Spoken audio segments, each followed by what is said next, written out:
Hola, buenas tardes, Giuseppe, ¿cómo estás? Qué alegría otra vez encontrarnos de nuevo en estos escenarios y conversar alrededor de tus libros, de la literatura, de la lectura y bueno, de muchas cosas que están pasando. Esperamos que esta conversación además sea muy enriquecedora para que la gente se antoje de leer Estrella Madre y también Un Mundo Huérfano.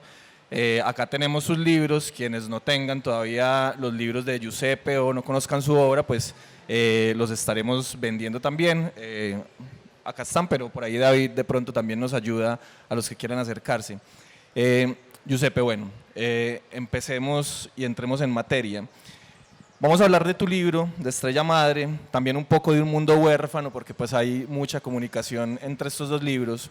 Pero yo antes que eso quisiera, siempre que he leído tus libros, me pasó cuando estaba leyendo Un Mundo Huérfano y me pasó con este, me preguntaba cómo empezó tu relación con las palabras, con la literatura, con el lenguaje, ¿cierto? ¿Cómo era ese Giuseppe, me lo imagino también muy joven, muy niño, empezando una relación muy tierna también con las palabras, porque la ternura, verán, también será un tema muy importante del que hablaremos hoy. Entonces quisiera que me contaras esa historia primero. Bueno, primero darte las gracias por esta segunda conversación después de 5 años de nuestro primer encuentro.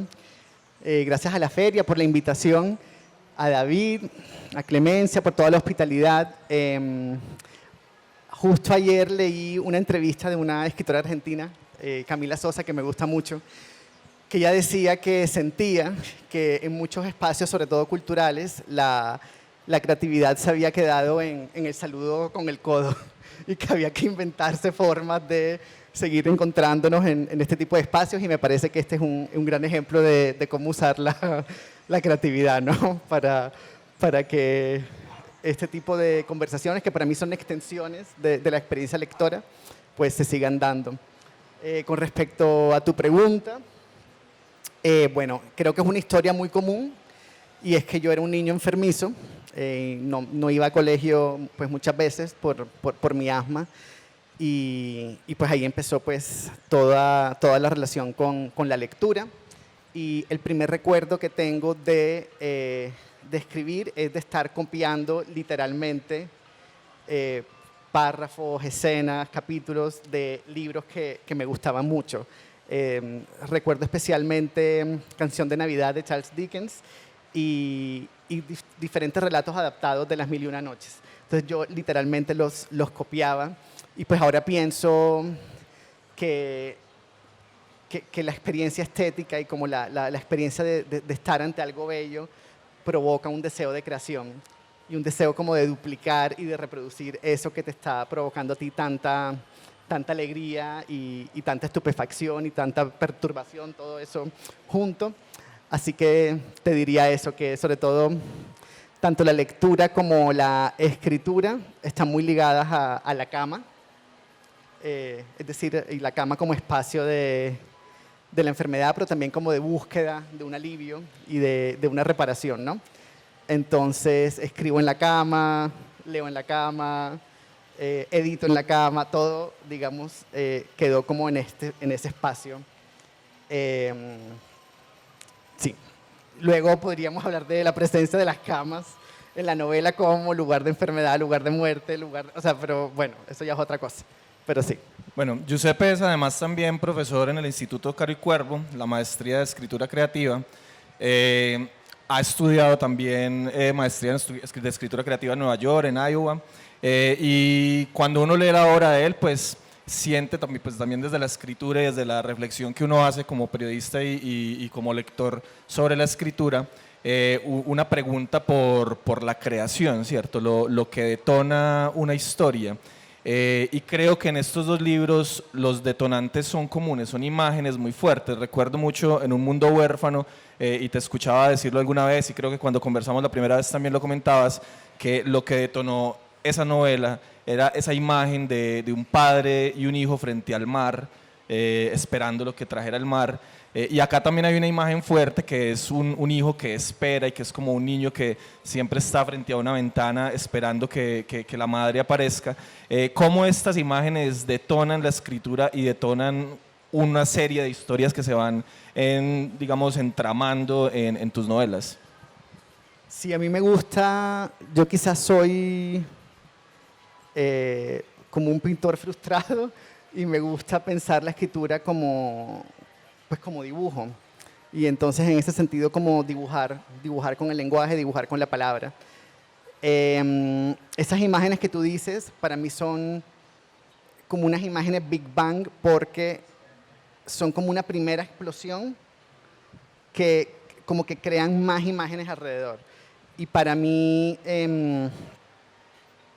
sabes, como que desde la narrativa, sobre todo, yo siento que hay como una tiranía del argumento y como de una manera muy como hegemónica de entender las tramas en los libros, que es como inicio, desarrollo, nudo, desenlace, puntos de giro. Y a mí me gusta pensar más como la narración del tiempo, como un tiempo no narrativo. Entonces, digamos, en el caso de Estrella Madre es un hombre de edad indefinida, o una persona de edad indefinida, niño adulto, adulto niño, que está pues en un estado de espera. Entonces, para mí, digamos, como la pregunta escritural es cómo se escribe la espera y cómo es la experiencia de la espera. Entonces yo creo que, bueno, ahora con la pandemia todo el mundo ha tenido esa experiencia de la espera, que por un lado es una sensación de tiempo suspendido, congelado, y como de repetición de los días, pero también como un tiempo a la expectativa, o sea, un tiempo en suspenso. Y entonces es como captar eso y cómo esa sensación puede, digamos, escribirse. No me interesa tanto como qué pasó, ¿sí? Como estos libros como que se vuelcan en el qué pasó, sí, como quién mató, quién fue el asesino, ese tipo de cosas no me interesan. Creo que las series están ocupando como ese lugar, ocupan muy bien como ese lugar de adicción por la trama. Y lo que yo busco en los libros pues es más un trabajo con el lenguaje y una emoción estética que te pueda generar eso. Te diría eso, sí.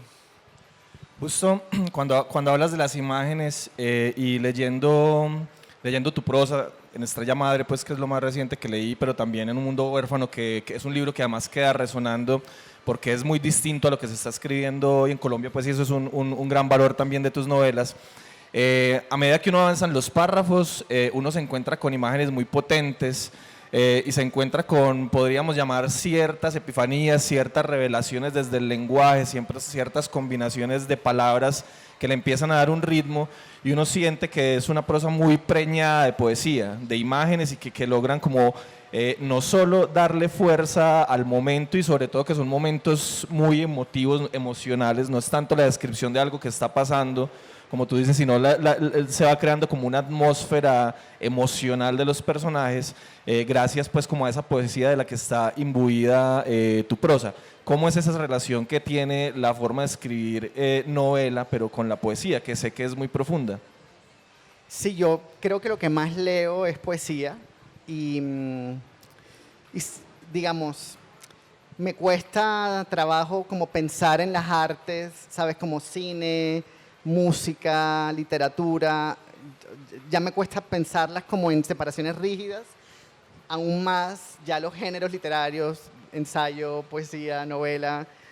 Entonces, digamos que la literatura, o sea, o los autores que han sido como mis faros, como la chilena Diamela El Tit, la argentina Silvia Moloy, siento que lo que hacen en su prosa es como juntar palabra poética y palabra pensante. Es decir,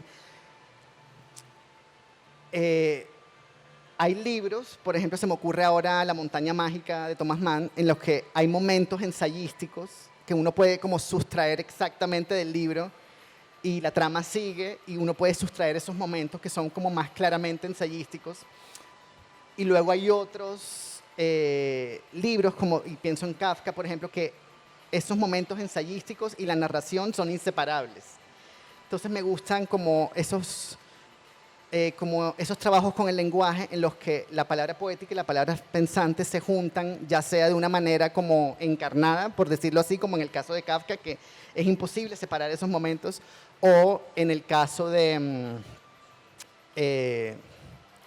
de Thomas Mann, que serían ya más como injertos, por decirlo así. Ambas formas de fusionar poesía y narración o poesía y ensayo me interesan y me gusta como pues, explorarlo. Yo he escrito pues libros de poemas, pero hay algo en el encabalgamiento, como en ese recurso tan poderoso que tiene la poesía, de romper el verso, que yo me puedo quedar demasiado tiempo tomando esa decisión. Y en cambio, en la prosa, eso se me ha dado como en la puntuación. Y entonces me encantó que usaras la palabra preñada, porque yo me imagino las oraciones que yo escribo como que están preñadas de otras oraciones. Me gustan mucho los guiones y como valerme de todos los signos de puntuación, del punto y coma me encanta porque siento que son como oraciones que florecen de otras oraciones y creo que eso es lo que hacen los personajes de las novelas, como de alguna manera como poblar un despojo y poblar un mundo que o se está quedando vacío o que ellos sienten que se está quedando vacío. Entonces ahí entra como esa prosa preñada justamente como a hacer lo mismo que los personajes están tratando de hacer para sí mismos. Yo creo que en la medida en que en la prosa se te da más como generar esas imágenes, hay como hallazgos y surgen cosas inesperadas, me imagino, y lo espero, pues, porque esto es también como parte de lo que se disfruta de escribir. Y veo en Estrella Madre del mismo título, que es una imagen muy potente, y cuando uno lo empieza a leer, rápidamente entiende la metáfora y de dónde surge esa metáfora de Estrella Madre. Y pienso que ese tipo de metáfora, ¿cierto? Esa asociación que haces con la madre y con el sol y con el hijo y la luna y esa relación que hay ahí, que es una relación de proyectarse en el otro, de arrojar luz sobre el otro, pero también de establecer una distancia entre esos dos, surgieron como de esos momentos. Me gustaría un poco que habláramos de ese título, de Estrella Madre, de esa metáfora, que por cierto además te diseñaron una portada muy bella. Sí quedó. A mí me encantó la portada, pero mi amigo Juan Cárdenas me dijo que parecía un menú de restaurante chino y ahí me mató. Pero no, a mí me gustó mucho. La imagen de la portada es un pez rodeando pues, el sol y hay hay una escena que es como clave en el libro de un pescadito de oro que el hijo quiere conseguir para la madre y ponérselo en el camino, procurando que la madre piense que ocurrió un milagro. Y eso es algo que está como en ambas novelas, como la sensación de la sensación de los personajes de que dependen de fuerzas externas para sobrevivir. Y como que ahí está pues esa orfandad política, económica, social. Sobre la madre, bueno, para mí este es un libro. O sea, si yo tuviera que buscar una imagen para describir el libro, para mí sería como un cordón umbilical vuelto muchos nudos. Es la historia de la separación permanente de un hijo con su madre, pero para mí es una inversión muy sencilla, digamos. Yo cuando cumplí 16 años me gradué y me fui de mi casa a estudiar y eso es normal, perfectamente, nadie cuestiona eso, todo el mundo le parece perfecto. Y a mí me gusta siempre hacer como esos sencillos, como juegos de aparentemente sencillas inversiones. Y entonces en este caso es la madre la que se va, también a hacer su vida, a hacer cosas que ella quiere hacer. Y mira que en esa sencilla inversión ya entran palabras como abandono. Sí, para mí, para mí nunca fue una novela sobre el abandono, sino sobre una mujer buscando como otra vida para sí misma, sí, pero acá sí se ha entendido de esa manera, como es una madre que abandonó al hijo. Ahora, sí es un hijo que está esperando una llamada, pero bueno, eso es otro tema, pero para mí, digamos, el camino, que es un camino largo y difícil que recorre el protagonista de Estrella Madre, es o sea, justamente como una desacralización de la maternidad. Y esa desacralización la madre misma la hace, y en esa desacralización hay libertad política y una libertad sexual y política, pero ese es como el paso que el hijo no ha dado, no ha sabido dar, y por eso también son importantes como toda esa comunidad afectiva que se genera, porque sí le permite como entender eso y dar ese paso. Entonces, claro, si se habla de desacralizar algo, es porque está sacralizado. Entonces, pues para mí era cómo exploro esa sacralización y cómo exploro ese nudo que conlleva la desacralización, ¿sí? Entonces, por eso ahí está, digamos, la madre es el sol, pero también es Dios. Entonces, es como todo eso se va, o sea, cómo el personaje va cambiando de imágenes justamente para pensar a su madre de otra manera. Y la otra imagen que tenía, digamos, como al inicio de la novela, era como una persona llena de ombligos. Es decir, como una persona, el ombligo como la primera herida, y la herida fundacional, y la herida o la marca la marca que evidencia o que recuerda esa separación de dos personas que en un momento fueron uno. Y entonces me imaginaba una persona llena de ombligos, es decir, una persona que está como llena de esas heridas, de separación. Y lo otro, perdón, hay otra imagen que es humo.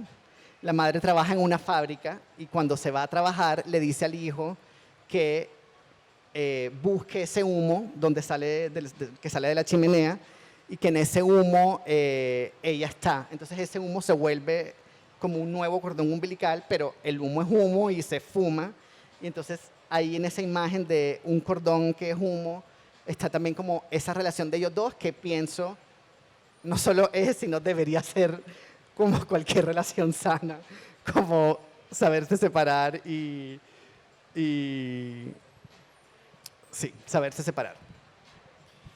Otro trabajo que uno encuentra en los dos libros tuyos es un trabajo muy importante con el espacio, con los espacios que se crean para que esos personajes vivan lo que tienen que vivir, tengan los encuentros que tengan que encontrar, y no son espacios que uno pueda definir o tener una referencia o decir esto sucedió en Barranquilla, esto sucedió en Bogotá, sino que son espacios imaginarios sin que alcancen a llegar pues como a tener un protagonismo como lo tiene Macondo en 100 años de soledad, pero es un espacio imaginario que está en un territorio donde ese espacio le permite a los personajes ser como son y pensar como son. En un mundo huérfano, la ciudad tiene un peso muy importante. La ciudad que construyes, que es una ciudad como oscura y fría, pero al lado del mar. Y acá la ciudad es un poco más borrosa, es tal vez más una ciudad de montaña, pero el espacio más importante de la novela es como la casa, el edificio donde viven los personajes. El personaje principal vive como en un edificio pues donde todos tienen sus dificultades y sus rarezas, y hay unas rarezas encantadoras, yo creo que de todos, incluso del antagonista, del portero que vive cobrándoles el arriendo, pero ese espacio como espacio de un hogar muy distinto al hogar tradicional, porque es un hogar con desconocidos que lentamente se van dando el cariño. Entonces quisiera primero que me hablaras como de ese trabajo en las dos novelas, de esos espacios imaginarios que tienen tanto peso y le dan tanto sentido a las tramas. A mí, o sea, es decir, como personalmente me ha costado siempre de niño sentir que habito como una ciudad o un espacio como concreto y definible y como fácilmente ubicable con el dedo en el globo. Mi papá era inmigrante, era italiano, yo crecí en Barranquilla, y el pueblo de mi papá en el sur de Italia estaba siempre como muy presente en mi casa, en fotos que él tenía, cuadros, por sus propias experiencias. Mi hermana, mientras yo crecía, vivía en Bogotá y hablaba permanentemente de Bogotá, y mi mamá hablaba todo el tiempo como de una Barranquilla anterior.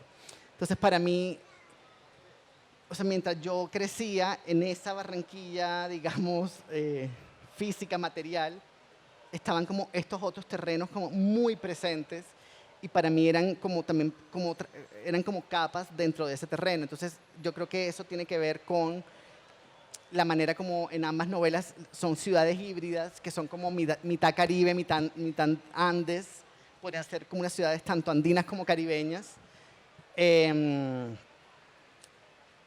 Y eso caribeño, digamos, para mí entra sobre todo en la porosidad de los espacios interiores y exteriores. No sé aquí en Medellín cómo sea, pero por ejemplo en Bogotá sí es claramente el interior es un interior y, y la calle es la calle, pero en Barranquilla eso sí está como muy poroso.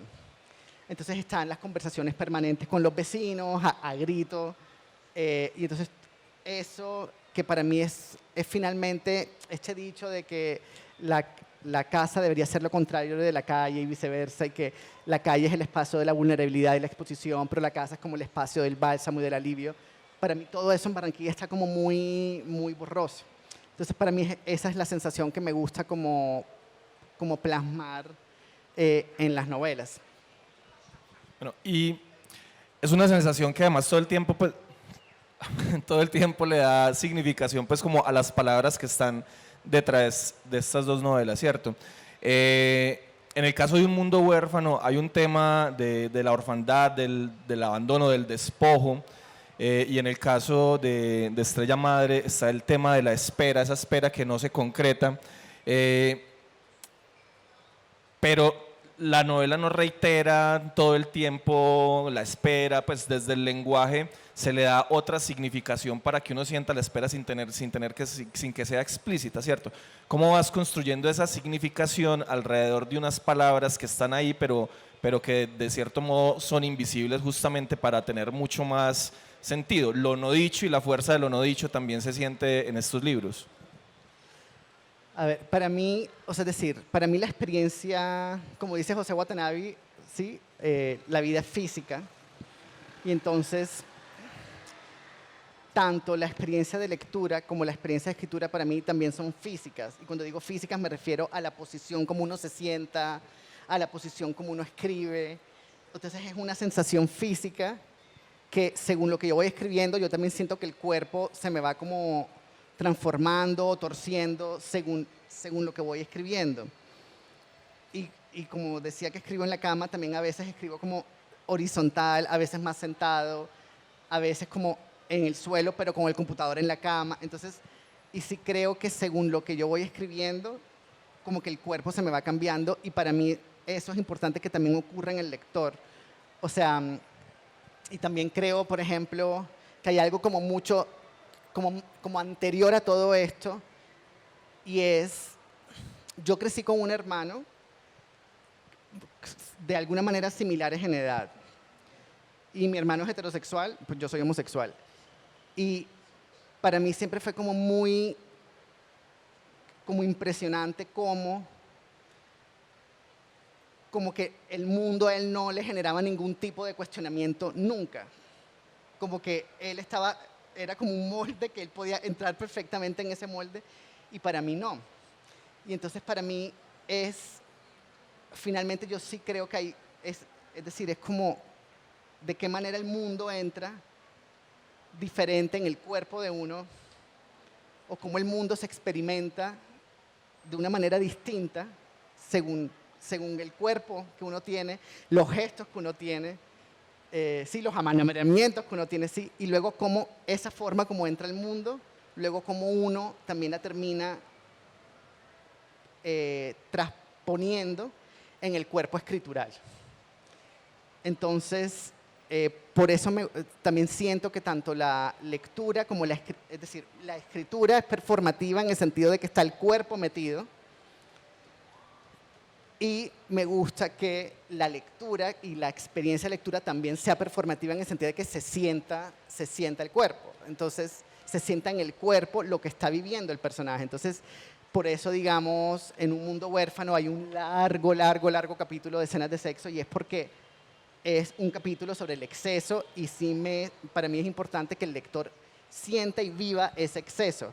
Y con Estrella Madre, pues eso, es una persona que está esperando, En ese sentido, por momentos pasa de sentir un tiempo que es repetido y como ¿qué día es hoy? Lunes, hoy es todo esto lo vivimos en la pandemia. Hoy es martes o miércoles, hoy es jueves o sábado. Sí, como esa sensación de alguna manera un congelamiento, pero también una expectativa. Y para mí la expectativa estaba ahí en la telenovela.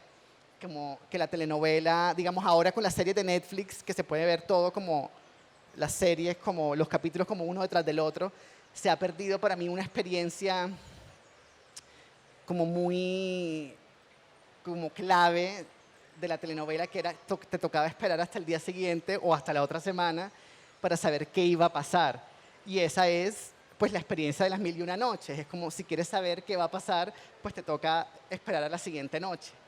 Entonces, la espera también es clave en la lectura. O sea, no hay lectura sin esperar. Y para mí, leer es el arte de la espera y escribir es el arte de la espera. Además que en ese arte de la espera, con el ejemplo de las mil y una noches, pues se puede cifrar la vida y salvarla además, ¿cierto? Ya que hablas del cuerpo y de esa relación tan física con la escritura y la lectura, y después de dos novelas ya, y son dos novelas que no son muy extensas, pero tampoco son breves, son novelas de una extensión considerable, yo siempre, ahora que ya estás en la segunda novela después también, quería saber cómo es ese momento en que se abandona la novela, ese momento desde lo físico, ¿cierto? Si hay agotamiento, si hay saturación, si esas palabras que acabaste de corregir, de pulir, siguen sonando, y eso qué implica para un escritor y qué implica para los libros que vienen. Por ejemplo, en el caso, ya que tienes dos novelas, en el caso de ese momento después del mundo huérfano, ese momento tal vez de agotamiento, de que el cuerpo ya no lo describirás, cómo ese momento de cierto modo puede ser también una preparación para el siguiente libro o no ocurrió, y me gustaría que me contaras eso. Bueno, o sea, a mí me interesa y valoro los libros que tienen las metáforas de los propios libros adentro. Entonces, en Estrella Madre, por ejemplo, hay un capítulo que se llama En la espera se quiebran las tramas. Y esto es una escena en la que el protagonista está haciendo una fila para pagar un recibo y está oyendo como una conversación que tienen otras personas sobre su relación con sus madres. Y él está oyendo y pues enganchadísimo con el chisme y de repente pues está como esta inminencia de me van a llamar ya para mi turno y no voy a poder oír eso como ese final que está pasando, y efectivamente eso es lo que pasa. Pero entonces, más allá de esa escena, ese título de En la espera se quiebran las tramas también habla a toda la estructura de la novela y a toda la música de la novela, que no es una novela de inicio, desarrollo, nudo, desenlace, uy, ¿qué pasó? Voy a pasar las páginas. A mí me interesan los libros en los que uno se queda en las páginas, y por eso es que leo poesía, y también me gusta, por ejemplo, la novela gráfica, porque uno se queda en la página y uno no tiene esa sensación de la quiero pasar así rápido, porque me parece que ya es entender la literatura como un entretenimiento y que no es mi interés.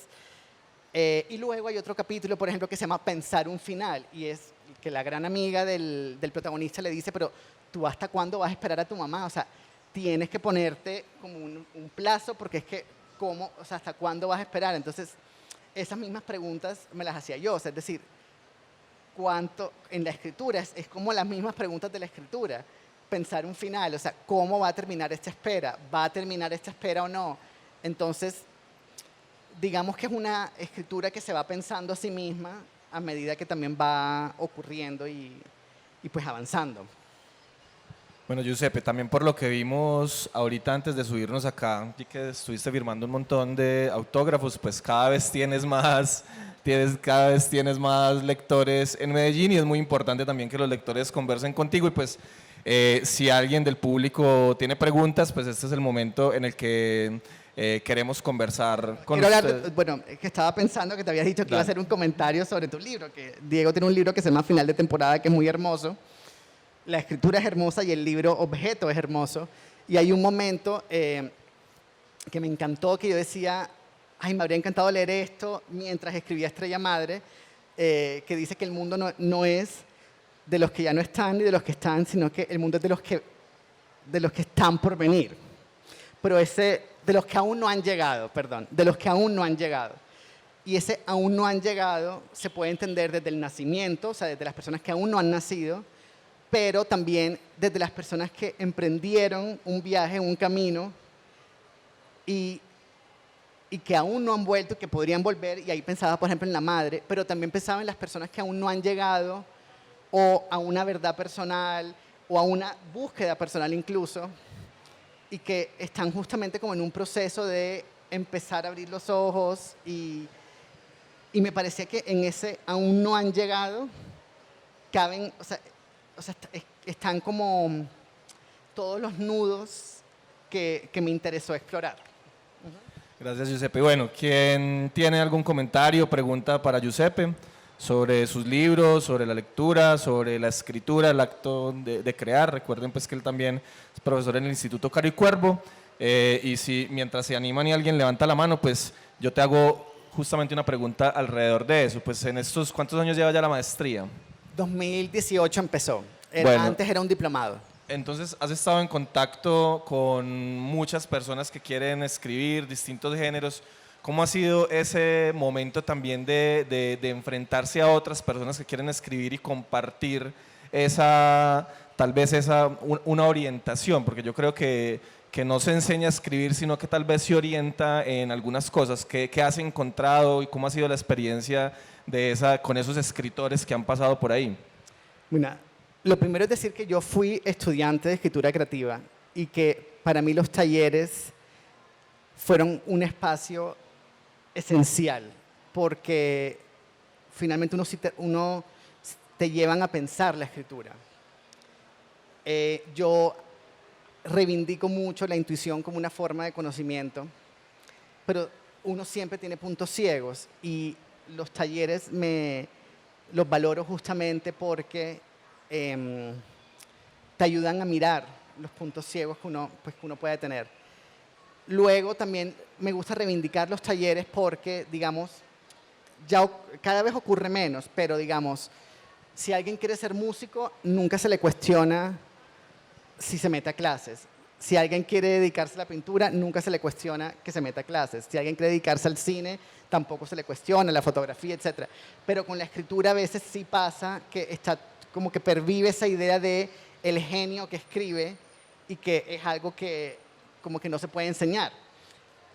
Yo pienso que lo que uno hace en los talleres es detectar, o sea, como que el buen tallerista y el buen lector es como detecta el deseo del texto y el deseo de lo que el autor quiere hacer y a partir de ahí comenta. Es decir, que uno reacomoda permanentemente sus ojos a los ojos de quien está escribiendo, no al revés. Uno no acomoda el texto del otro, del estudiante, sí, o del otro, a lo que uno cree que debería ser una novela, un cuento, etc. Es al revés. Uno se está reacomodando permanentemente.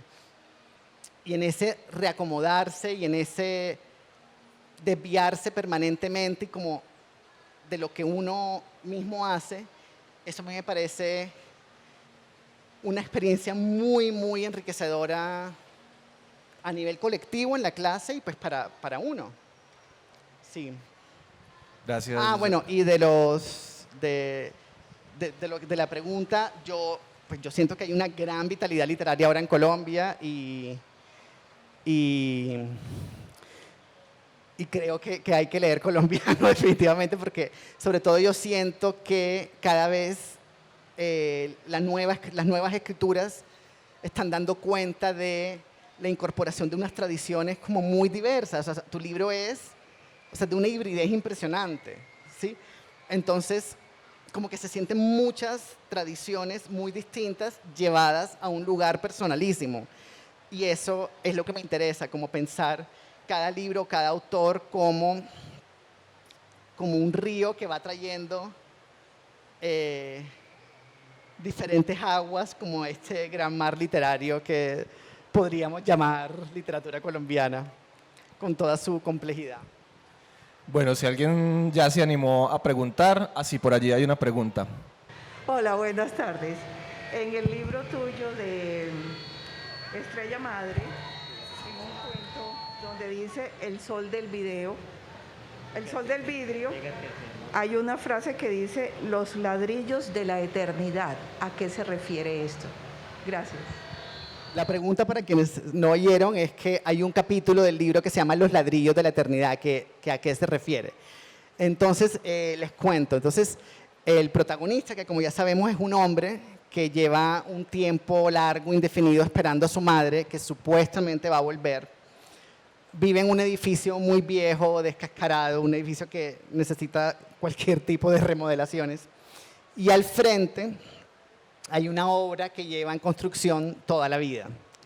Y entonces es una obra que permanece, la avanzan un poquito y dicen, no, el ingeniero dice, no, esto toca volverlo a hacer, ya no es así, no sé qué. Bueno, creo que todos podemos estar familiarizados con esa imagen de esa obra que no avanza y como esa frustración ante esa obra. Entonces, en un primer momento, él dice, esa obra es la eternidad, ¿sí? Entonces, es decir, ese permanente no hacer o ese permanente deshacer es la eternidad. Y de alguna manera también da esa sensación de congelamiento, como de que nada avanza. Pero a medida que va avanzando el libro y a medida que vamos conociendo más los personajes de este edificio viejo, destartalado, entonces para mí esa obra se empieza a volver otra cosa y es como una promesa. Entonces ellos están primero en un mundo ruinoso, viven en un mundo ruinoso, pero al frente, como un espejo, está ese mundo que podría ser, ¿sí? Entonces ahí la espera se vuelve también esperanza y una esperanza colectiva. Sí, cada vecino está como con una espera individual, pero alrededor de esa obra ya se convierte en una esperanza colectiva. Yo defiendo mucho la esperanza. Creo que quizás es un concepto, un término que ha sido como cooptado por la religión, pero para mí la esperanza es profundamente política y para mí la esperanza es lo que puede ser muy concretamente o lo que todavía no ha llegado a ser muy concretamente, ¿sí? O sea, me gusta pensar la esperanza en términos como concretos y como algo que efectivamente puede ocurrir, no como una cosa lejana, inalcanzable, sino como algo que se puede hacer. Entonces, esa obra que en un primer momento simboliza como la espera como suplicio burocrático, como ineficiencia, así como eso se empieza a volver otra cosa y es un mundo que aún no está hecho, pero que se puede hacer. En contraposición a ese mundo ruinoso en el que ellos viven. ¿Alguien más por allá tiene otra pregunta? El amigo Andrés.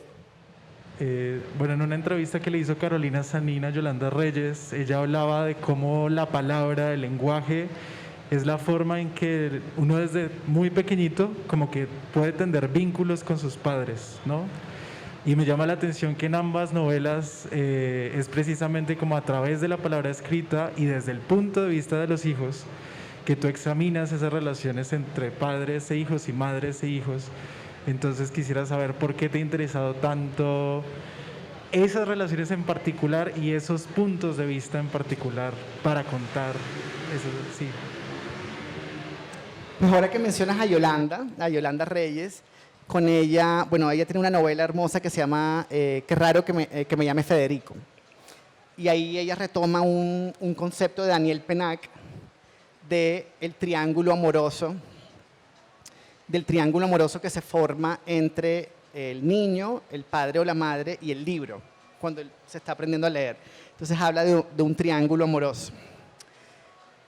Y creo que en ambas novelas, digamos, ese triángulo aparentemente está incompleto y de ahí también hay una orfandad, porque en ambas novelas en realidad, si bien hay una omnipresencia de los padres, es el niño el cuidador en verdad. Y entonces, creo que, o sea, tu pregunta creo que tiene la respuesta, porque es como lo que yo he pensado, es cómo justamente es el niño en su lugar de cuidador, ¿sí? Y en ese sentido, ahí está la orfandad también, porque desde muy chiquito está cuidando a los padres y entonces eso lo deja a él sin nadie que lo cuide, como él es el que trata de permanentemente crear ese triángulo amoroso. Y el libro, entonces, lo que se lee es, o sea, es decir, lo que están leyendo o lo que él está leyendo todo el tiempo es ese entorno inmediato que podría estar vacío o que se siente vacío como si fuera una página en blanco, y por eso decía, empiezan a poblarlo de imágenes, a poblarlo él mismo de imágenes con su mirada, y en ese sentido, pues, llena lo que siente que los padres sienten que se está quedando vacío. En ese sentido, el niño sería lector y escritor. O sea, como lee simbólicamente y escribe simbólicamente en todo el tiempo en sus relaciones. Una última pregunta, creo que tenemos espacio para hacer. Bueno, si de pronto en el público no hay, entonces yo hago la última pregunta, y es la siguiente. En un mundo huérfano hay una violencia latente que cerca a los personajes, siempre hay algo que parece estar amenazándolos. En Estrella Madre también los personajes están enfrentando todo el tiempo la escasez, enfrentando la contaminación, un mundo en ruinas, ¿cierto? Y la respuesta de los personajes para enfrentar esos mundos muchas veces viene desde la ternura, desde lo amorosos que son entre ellos, y eso se va contagiando un poco en el lector o se contagió en mí, y empieza a dar como cierto sentido de resistencia y de rebeldía, ciertas ganas como de tomarse en serio la resistencia contra esas cosas del mundo que amenazan. ¿Cómo eso también cobra vigencia, Giuseppe, en unos días como los que hemos estado viviendo en Colombia, por ejemplo? Me encanta esta pregunta porque sí creo que por nuestra realidad, nuestro difícil presente, pero también nuestro difícil y muy doloroso pasado, nos hemos acostumbrado como a un tipo de violencia, y que es que no me gusta llamar violencia explícita, sino pero que nos hemos acostumbrado a la matanza. Y eso, y sobre todo unas matanzas pues que tienen como unos niveles de espectacularidad y que la vuelven macabras, etcétera, pero en esa espectacularización de las matanzas, ahí mismo también está una manera de enceguecer o de obturar la misma violencia, porque cuando es una cosa tan fetichizada, o sea, uno lo que hace es como quita la mirada, ¿sí? Entonces, estas noticias que nos llegan, ¿sí? Como ahora recientemente, por ejemplo, la decapitación de Santiago, ¿sí? Son unas noticias como tan impresionantes, y las representaciones que salen, como las caricaturas, etcétera, de Matador, por ejemplo, pensaba, o sea, lo que hacen es como obturar esa imagen. Entonces, por un lado, para mí ha sido como muy importante pensar de qué manera se puede escribir la violencia sin dejar ciega su imagen, pero también pensar en esa espectacularización y cómo invisibiliza otras violencias, como por ejemplo la violencia económica. O sea, es decir, a mí, por ejemplo, cuando salió Un Mundo Huérfano, que tiene una escena de una masacre, siempre me preguntaban por esa escena, pero nunca me preguntaban por la desigualdad radical de la ciudad, o sea, como por el hambre que pasan los personajes todo el tiempo. Nunca preguntaban por eso. Y en Estrella Madre lo mismo, o sea, en la Estrella Madre hay unas escenas en las que vemos a los personajes en unas filas y filas y filas y filas, o pidiendo plata, o esperando comida, etcétera. Y la burocracia también es violencia. O sea, ese hacerte esperar y condenarte a una espera, eso también es violento. Entonces, y lo que me ha parecido muy importante, pues, de las marchas actuales, del paro, ha sido justamente señalar todas esas violencias que a veces parecen que a veces pues no son vistas o entendidas como violencias. Yo tuve un sueño una vez, o sea, soñé, o sea, en el colegio soñé, pero para mí es un sueño en el que yo todo el tiempo le doy vueltas porque creo que fue como muy, muy claro, y fue como un sueño muy, como que mi inconsciente me hizo un regalo con ese sueño. Y es que estaba el bully del colegio y él, o sea, él siempre me insultaba como bajito y como que me susurraba insultos estaba como atrás en la silla y siempre me insultaba como bajito. Y entonces en el sueño yo estoy tratando de explicarle a un amigo que el man es un bully, que me insulta, que me dice cosas horribles todo el tiempo, pero como que mi amigo no me cree y lo que yo siento es que no estoy comunicando una gravedad. Entonces en el sueño se me ocurre decirle que el man me cogió por el cuello y me dejó las uñas marcadas. Y entonces, claro, porque la violencia física es irrefutable, pero la otra no, la otra es más difícil como incluso de que te crean. Entonces justamente esa violencia física, o sea, es decir, las marcas en el cuerpo, o sea, nuestra violencia que ha sido también de signar cuerpos, o sea, eso es como que ha capturado todo. Y hay otras violencias, pues, que pasan de agache y que apuntan como a unas injusticias mayores. Hablando de talleres de escritura, yo estuve en la red comunitaria trans, que es la red de mujeres trans trabajadoras sexuales en el barrio Santa Fe, en Bogotá. Y una de ellas contaba que una vez vio, el ejercicio era pensar palabras que no existen en español o situaciones que no tienen un nombre en español. Por ejemplo, ¿sabes? Hay palabras para si una persona se queda sin su pareja, hay viudo, si un niño se queda sin sus padres, huérfano, pero no hay palabras para una persona que pierde a su mejor amigo, por ejemplo. Entonces estábamos como buscando esas palabras para realidades que no han sido nombradas y una de las chicas allá de la red dijo, yo no sé cómo decir esto, pero yo una vez vi corriendo a un hombre con un pan bajo el brazo y todo el mundo estaba diciendo, cójanlo, cójanlo, cójanlo, y yo dije, ojalá no lo cojan. Y entonces, para mí hay algo, como dos cosas muy, muy importantes. Por un lado, entonces yo le decía, la palabra sería, o lo que quieres nombrar es como el deseo de que alguien que está siendo perseguido, pues no lo encuentren, ¿sí?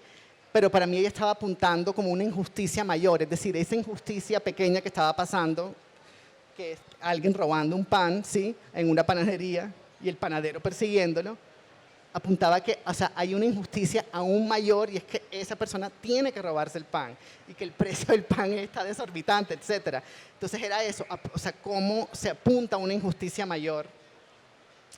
Y creo que esa escena a mí me hace pensar en todas estas violencias y como las violencias que tapan otras, que son como mucho más profundas y largas e históricas. Un Jean Valjean de esta época, ¿no? Ese hombre que iba con el pan de Los Miserables. Bueno, Giuseppe, muchas gracias. Bueno, gracias por la compañía esta tarde. Gracias a ustedes por aguantar el sol. Recuerden que acá están los libros de Giuseppe, tenemos las 2 novelas por si quedaron con la curiosidad y quieren leerlas. Y bueno, hay que leer a Giuseppe. Muchas gracias por todo y bueno, sigan disfrutando de la Feria del Libro del Tesoro. El Tesoro es tu casa.